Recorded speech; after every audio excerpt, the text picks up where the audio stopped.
Capítulo 2. Inspiração ou decepção. A Bíblia está repleta de histórias em que alguém precisou tomar uma decisão, e em todas foi-lhe dado esse direito de decidir o que queria. Um desses exemplos é o povo de Israel, nação escolhida pelo Senhor, que precisaram escolher o que queriam para suas vidas. Em Deuteronômio capítulo 30, versículo 19, diz assim: Hoje invoco os céus e a terra como testemunhas contra vocês, de que coloquei diante de vocês a vida e a morte, a bênção e a maldição. Agora escolham a vida, para que vocês e os seus filhos vivam. Parece ser óbvio a escolha a ser tomada pelos israelitas, pois claramente um caminho era de coisas boas e outro de coisas ruins e morte. Mesmo assim fizeram o que era mal aos olhos do Senhor. Deuteronômio capítulo 31, versículo 19. Pois sei que depois da minha morte vocês com certeza se corromperão e se afastarão do caminho que lhes ordenei. Nos dias futuros a desgraça cairá sobre vocês, porque vocês farão o que o Senhor reprova e o provocarão a ira por aquilo que as mãos de vocês terão feito. É praticamente inacreditável esse povo ter escolhido o caminho da maldição e da morte. Mesmo cientes de tudo que sofreriam por desobedecerem a Deus, continuavam com essa índole de fazer o mal, normalmente escondido do seu líder Moisés. Tiveram a oportunidade de escolha e escolheram o caminho errado. Outro exemplo bem conhecido por nós é o de Adão e Eva, nossos mais antigos parentes. Gênesis capítulo 2, versículo 16. E ordenou o Senhor Deus ao homem, dizendo: De toda árvore do jardim comerás livremente, mas da árvore do conhecimento do bem e do mal, dela não comerás, porque no dia em que dela comeres, certamente morrerás. Deus dá todo o jardim para Adão cuidar e desfrutar da maneira que quisesse. Deixa somente um princípio, uma regra que não poderia ser quebrada: não comer da árvore do conhecimento do bem e do mal. Parece uma decisão simples. Deus deixa claro ao ser humano o que é melhor, mas também o deixa livre para decidir, sabendo que o homem tem capacidade de distinguir o que é bom do que não é. Mas não foi bem assim. Mesmo sendo caminhos totalmente contrários, a criação se deixa corromper pela proposta tentadora, porém errada. Gênesis capítulo 3, versículos do 1 ao 7. A serpente era o mais astuto de todos os animais dos campos que Deus havia feito, e aconteceu que ela questionou com a mulher: Então foi isso mesmo que Deus falou? Vós não podeis comer nenhum dos frutos da árvore do jardim?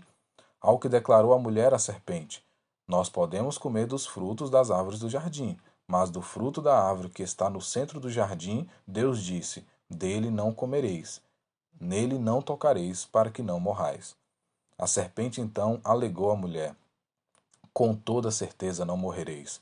Ora, Deus sabe que no dia em que dele comerdes, vossos olhos se abrirão, e vós, como Deus, sereis conhecedores do bem e do mal. Quando a mulher observou que a árvore realmente parecia agradável ao paladar, muito atraente aos olhos e, além de tudo, desejável para dela se obter sagacidade, tomou seu fruto, comeu e o deu a seu marido, que estava em sua companhia, e ele igualmente comeu. Então os olhos dos dois se abriram, e perceberam que estavam nus.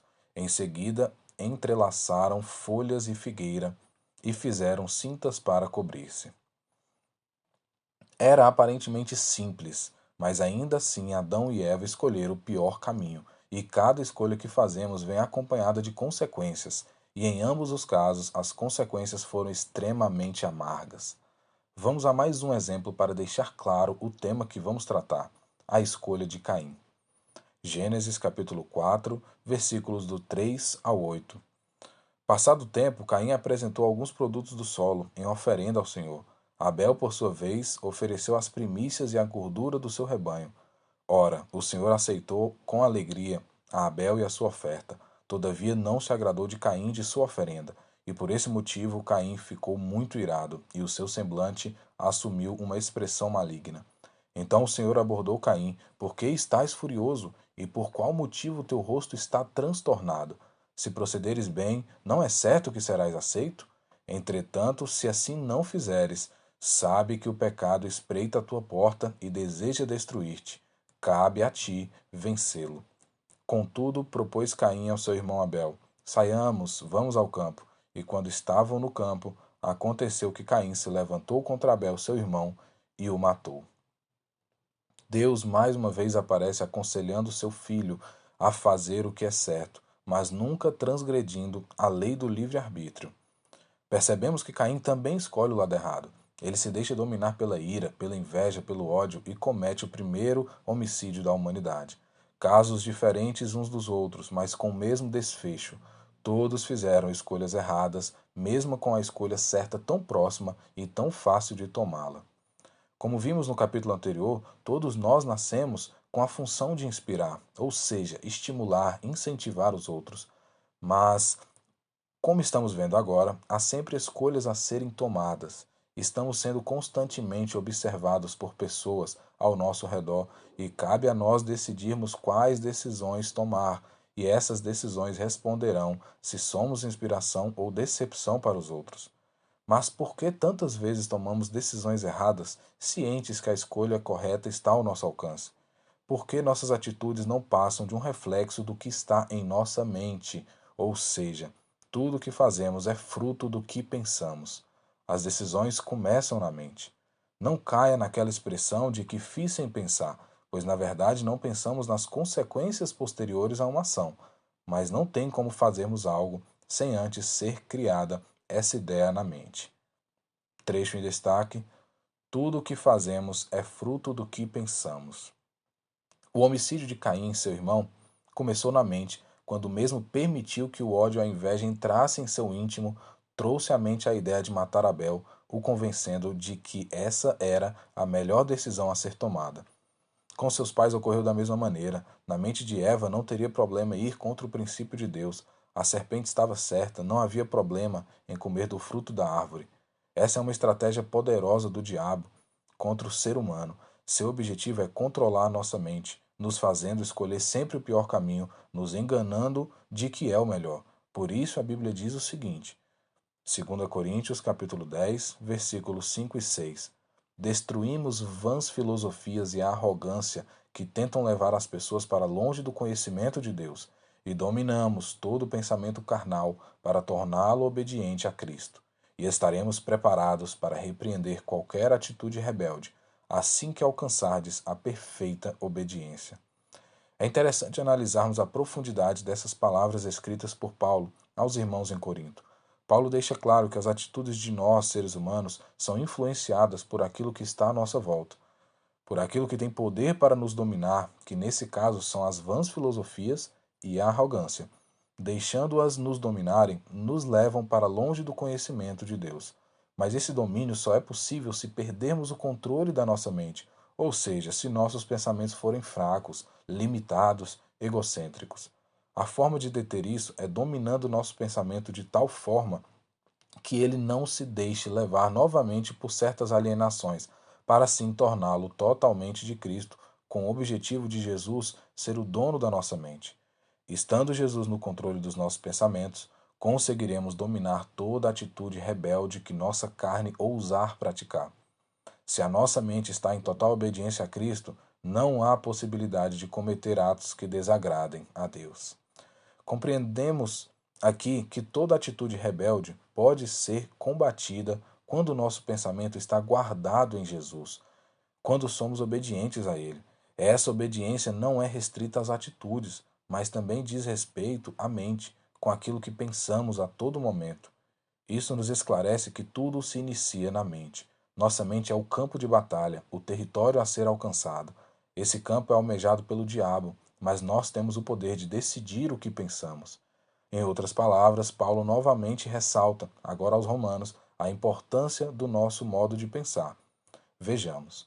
Romanos capítulo 12, versículo 2. Não imitem a conduta e os costumes deste mundo, mas seja cada um uma pessoa nova e diferente, mostrando uma sadia renovação em tudo quanto faz e pensa.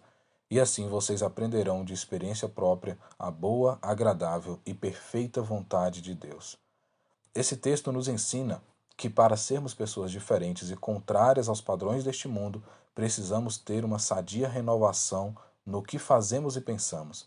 Vimos anteriormente que o que fazemos é resultado do que pensamos. Logo, só conseguimos ser um diferencial neste mundo se tivermos uma renovação sadia de pensamentos.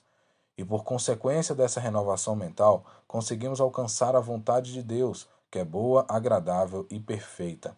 Já está mais do que claro que é a nossa mente que domina o que fazemos, e é através do que pensamos que podemos definir nosso futuro. Deus tem uma grande preocupação acerca do que pensamos, daquilo que ocupa a nossa mente. Se o diabo encontra um meio de confundir nossos pensamentos com engano, mentira e outras inúmeras formas usadas por ele há milhares de anos até hoje, vai nos destruir aos poucos, pois a mente é a sede de tudo no ser humano. Por isso, mais uma vez, a Bíblia vai nos alertar a esse perigo. Filipenses capítulo 4, versículo 8. Firme em seus passos naquilo que é verdadeiro, nobre e direito. Pensem em coisas que sejam puras e agradáveis, e detenham-se nas coisas excelentes. Pensem em todas as coisas pelas quais vocês possam louvar a Deus. Através do que pensamos, sabemos quais serão nossas atitudes. Assim medimos nosso grau de inspiração ou de decepção para as pessoas. A Bíblia nos aconselha a quais pensamentos devem ocupar a nossa mente. Quando permitimos que coisas agradáveis a Deus tome-a, não há mais espaço para pensamentos impuros ou negativos, tornando nossas atitudes adequadas. Tendo boas atitudes e bom comportamento, inspiramos pessoas. Mas se permitimos que pensamentos maus influenciem nossa vida, iremos decepcionar. A escolha é nossa. Nós temos o domínio dos nossos pensamentos. Se os entregamos nas mãos de Deus, ele nos direcionará para coisas grandes para o seu reino, e isso afetará positivamente a vida de muitos à nossa volta. Resumo: Israel teve chance de escolha e falhou. Cada escolha que fazemos vem acompanhada de consequências. Tudo o que fazemos é fruto do que pensamos. Nossa mente precisa estar em total obediência a Cristo. Temos de renovar a nossa mente, pois ela é a sede de tudo no ser humano. Inspiramos pessoas tendo boas atitudes e bom comportamento. Nós temos o domínio sobre os nossos pensamentos. Para refletir, o que tem ocupado a sua mente?